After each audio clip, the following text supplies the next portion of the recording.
जय श्री राधे, जय श्री सीताराम। देखिए, भगवत स्मृति सर्व विपत्ति मोक्षणाद। भगवान की स्मृति ही सकल संकटों को भाजन करने में यानी समाप्त करने में पर्याप्त है।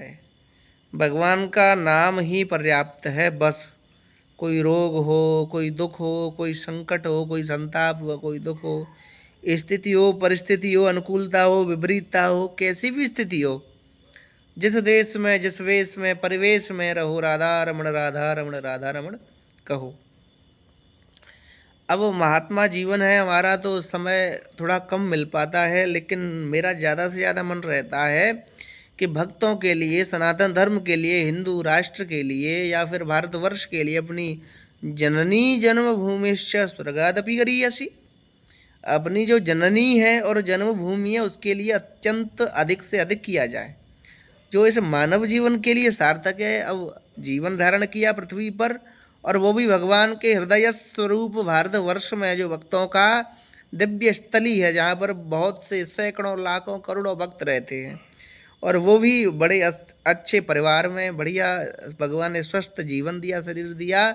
तो मेरा मन ये रहता है कि ज़्यादा से ज़्यादा अपने द्वारा, अपनी वाणी के द्वारा लोगों के जीवन को भगवान मार्ग में प्रेषित किया जाए, प्रेरित किया जाए, और सभी लोगों की बुद्धि को सन्मार्ग में लाया जाए। यही मेरा मन रहता है।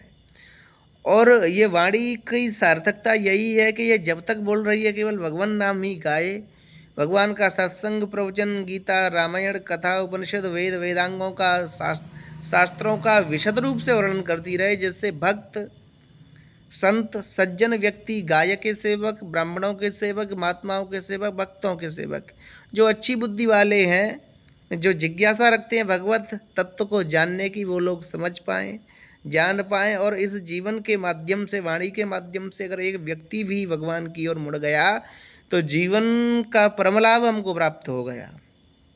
तो अत्यंत शुद्ध वातावरण है। श्रावण मास का ये आज का दिन और कल का दिन शेष है। कल अंतिम सोमवार है और 5वां सोमवार है। कई हजार वर्षों बाद ये संयोग बन रहा है कि श्रावण मास में 4 सोमवार तो महीने में होते हैं, 5 सोमवार पड़े हैं। भगवान उमापति महादेव अत्यंत प्रसन्न है, इसीलिए अत्यंत दुर्लभ योग बना है। आप सभी कल भगवान शंकर की अर्चना वंदना करें, भगवान पर बेलपत्र चढ़ाएं, जल चढ़ाएं, भगवान का अभिषेक करें। रक्षाबंधन है कल। भाई और बहन का जो अत्यंत गाढ़ स्नेह होता है, जो जननी के गर्भ में उदरस्त रहते हैं, भाई बहन में इतना प्रेम क्यों है? क्योंकि एक ही जननी है, एक ही पिता है, और वो उदरस्त रहते हैं। अत्यंत समीचीन प्रेम रहता है, और उस रक्षा सूत्र के द्वारा मान लीजिए बहन ये विश्वास रखती है कि मेरा भैया, मेरा भाई, मेरा भ्राता या मेरा अनुज मेरे दुख और सुख में सहचर है, मेरी सेवा करेगा, मेरी रक्षा करेगा। जीवन भर मुझे ये आस उम्मीद रहेगी कि मेरा भाई, मेरा भ्राता, मेरा अनुज प्रत्येक स्थिति में, अनुकूल विपरीत दोनों, प्रतिकूल अनुकूल स्थितियों में मेरा साथ देगा।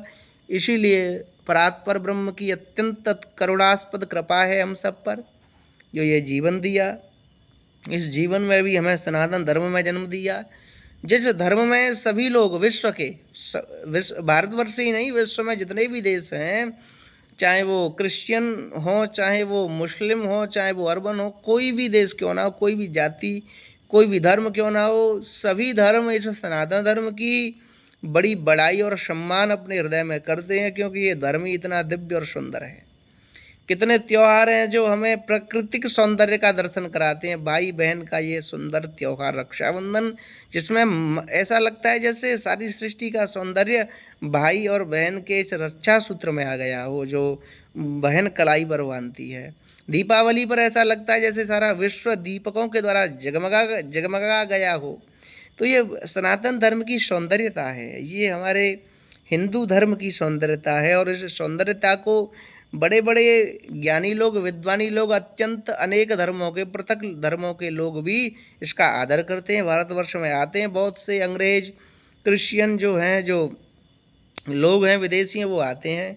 गोवर्धन, वृंदावन, काशी, गया, विश्वनाथ, सोमनाथ, बद्रीनाथ, केदारेश्वर इत्यादि अत्यंत पावन तीर्थों का सेवन करते हैं, और उनकी बुद्धि भी, कई लोग तो ऐसे हो जाते हैं कि वो यहीं बस जाते हैं और सनातन धर्म को बना लेते हैं। तो ये धर्म ही इतना सुंदर है जो अपनी ओर सभी को आकर्षित करता है, सभी को खींचता है अपनी ओर। तो आज मेरा मन हुआ कि कल रक्षाबंधन है तो कुछ ना कुछ दृष्टांत कथा बताई जाए, लोगों को उद्बोधन किया जाए। देखिए, वैसे तो सारे नाम जपत मंगल दिस दसई ही सारा समय ही भगवानमय होना चाहिए, लेकिन मैं अपनी वाणी से अपना अनुभव कहता हूँ, जो मेरी उम्र है उसके अनुभव रूप से कहता हूँ। अभी अर्वाचीन ही है, 23 साल की उम्र है, लेकिन मेरा जो निजी अनुभव है, लोग विषयों में, संसार के विचारों में बड़े व्यस्त हैं। भाई भाई से लड़ रहा है, ज़मीन के पीछे, कर्जों के पीछे, पैसों के पीछे, माता को गाली दे रहा है। जिस माता ने 9 महीने गर्भ में रखा उसको भी कहता है तूने क्या किया, पिता से भी कहता है। मैं ये नहीं कहता कि आप किसी को छोड़िए, त्यागिए, ये सारी बातें लोग बहुत कहते हैं, महात्मा सबको त्याग कहते हैं, ये त्यागो, धन त्यागो, खुद अपने बैंक अकाउंटों को भरते हैं। मैं कहता हूँ किसी को कुछ मत दीजिए, कुछ त्यागिए मत, लेकिन परिवार का पोषण भी करिए, पत्नी, पिता, माता, पुत्र, बंधु बांधव सभी को अच्छा रखिए। लेकिन भगवान का नाम कोई पैसे थोड़ी मांगता है। प्रभु का नाम भजन करते हो तो क्या भगवान ये कहते हैं कि भाई तू एक माला कर दो और मुझे 100 रुपये रख मेरे सामने? वो कभी कुछ नहीं मांगते। वो तो सभी के दाता हैं, दाता एक राम, भिखारी सारी दुनिया। उनके सामने तुम क्या हो? वो तो करतुम अकर्तुम अन्यथा कर्तुम सर्वसमर्थम, भगवान सर्वसमर्थ है। समर्थ को नहीं दोष गुसाई, जिसने, जिनके भ्रकुटी बिलास से ये सारी सृष्टि रच दी गई है, जिनकी कृपा कटाक्ष से वायु चलत यद भयाद, वायु चलती है, सूर्य स्तपत यद भयाद, सूर्य तपता है, अग्नि जलती है, चंद्रमा शीतलता देता है, मौसम ग्रीष्म ऋतुएं बदलती हैं, सारा संसार जिनके भय से चल रहा है, ऐसे भगवान को भला कोई क्या दे सकता है? जो सबको देने वाले उनको कोई दे सकता है? तो ऐसे करुणास्पद प्रभु की शरण में रहिए, उनका नाम जब करोगे तो बचे रहोगे। अब बचने का अर्थ ये नहीं है कि मर जाओगे, शरीर नष्ट हो जाएगा। ये भी मरना है। अगर आप बंधन में जी रहे हैं, कभी कर्जे का बंधन, कभी मोह बंधन हो, कभी रिश्तेदारों का, कभी माया का, कभी स्त्री का, कभी काम का, क्रोध का, अगर इन अवगुणों के बंधन में आप जी रहे हैं तो वास्तव में आप जी नहीं रहे हैं। अब जैसे कोई पशु बोझा ढोता है, ऐसे जीवन के बोझे को ढो रहे हैं। प्रत्युता जीना तो वही है जो जीते जी जीवन मुक्त रूप से जिया जाए। गृहस्थ में हो, वृत्ति में हो, वानप्रस्थ में हो, ब्रह्मचर्य में हो, किसी भी आश्रम में हो, किसी भी स्थिति में हो, किसी भी परिस्थिति में हो, किसी भी समय में, देश में, काल में, लेकिन भगवान का नाम अगर वाणी पर है, भगवत स्मृति है, भगवान याद आ रहे हैं, तो मान लीजिए आपकी बुद्धि, आपका भाग्य बिल्कुल उदय है। और अगर भगवान की वाणी कथा अच्छी नहीं लग रही, मन भगवान का नाम नहीं ले रहा, तो विचार लो कि मृत्यु हो, मरे हुए हो, जीते जी मुर्दे हो। आजन्म मात्र पिए न सटे न किंचित, चित्तम विदाय सुख शास्त्र कथा न पीता, चांडाल वक्ष खरवद बदते नीतम, मिथ्या स्वजन्म जननी जन दुख बाजा।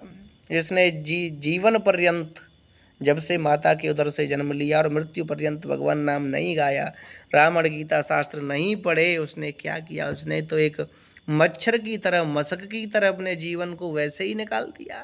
उसने तो बुदबुदे फैन की तरह अपने जीवन को वैसे ही पशुवत जिया, उसने कुछ जाना ही नहीं। तो इसलिए अपनी माता को प्रसव पीड़ा देने वाले मत बनो। अपनी माता पिता को, अपनी धरती को, अपने राष्ट्र को गौरवान्वित कर दो कि हम ऐसे भारतवर्ष में जन्मे हैं जहाँ पर गौ और गोविंद दोनों को पूजा जाता है, जहाँ पर भू और श्री दोनों की पूजा होती है। माता लक्ष्मी की पूजा होती है, माता धरणी धरती जिससे सोने चांदी निकलते हैं उसकी भी पूजा होती है।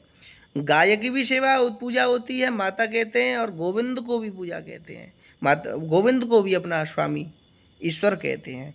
तो ऐसे राष्ट्र में आपका जन्म हुआ है, और रक्षाबंधन की आप सभी को अत्यंत हृदय से, आंतरिक गहराइयों से लाख लाख बधाइयाँ, करोड़ों बधाइयाँ, शुभकामनाएं, हार्दिक प्रसन्नता के रूप में आशीर्वाद, साधुवाद। आप सभी का भाग्य, उन्नति, समृद्धि होता रहे। आपका जीवन प्रत्येक क्षण पर नित्य नवीन नूतन आनंद को प्राप्त होता रहे।